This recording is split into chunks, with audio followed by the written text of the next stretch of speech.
Hello, my name is and for today I'm going to tell you a story written by James Baldwin called Androclus and the Lion. In Rome, there was once a poor slave whose name was Androclus. His master was a cruel man and so unkind to him that at last Androclus ran away.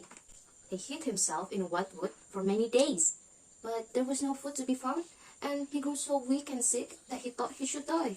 So one day he crept into a cave and lay down, and soon he was fast asleep. After a while, a great noise woke him up. A lion had come into the cave and was roaring loudly. Androclus was very much afraid, for he felt sure that the beast would kill him. Soon, however, he saw the lion was not angry, but that the limb as though his foot hurt him. Then Androclus grew so bold that he took hold of the lion's limb out to see what was the matter. The lion stood quite still and rubbed his head against the man's shoulder. He seemed to say, "I know that you will help me."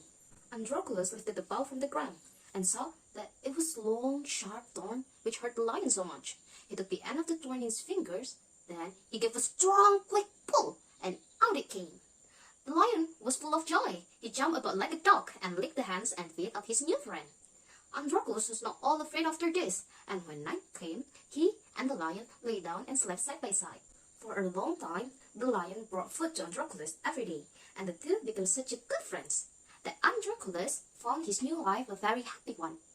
One day, some soldiers who were passing through the wood found Androclus in the cave. They knew who he was, and so took him back to Rome. It was the law at that time that every slave who ran away from his master should be made to fight a hungry lion. So fierce lion was shut up for a while without food, and the time was set for the fight. When the day came, thousands of people crowded to see the sport. They went to such places at that time very much as people nowadays go to see circus show or a game of baseball. The door opened, and poor Androclus was brought in. He was almost dead with fear, for the roars of the lion could already be heard.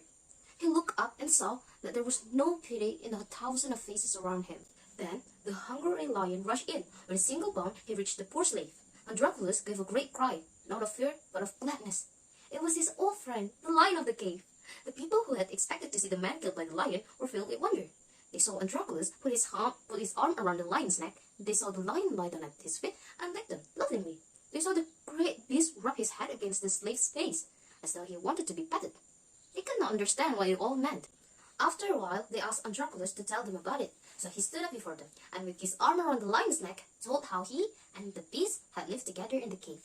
"I am man," he said, "but no man has ever befriended me. This poor lion alone has been kind to me, and we love each other as brothers." The people were not so bad that they could be cruel to the poor slave now.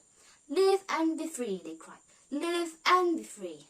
Others cried, "Let the lion go free too. Give both of them their liberty." And so Androclus was set free, and the lion was given to him for his own, and they lived together in Rome for many years. The end. That's the end of the story. Thank you for listening, and bye.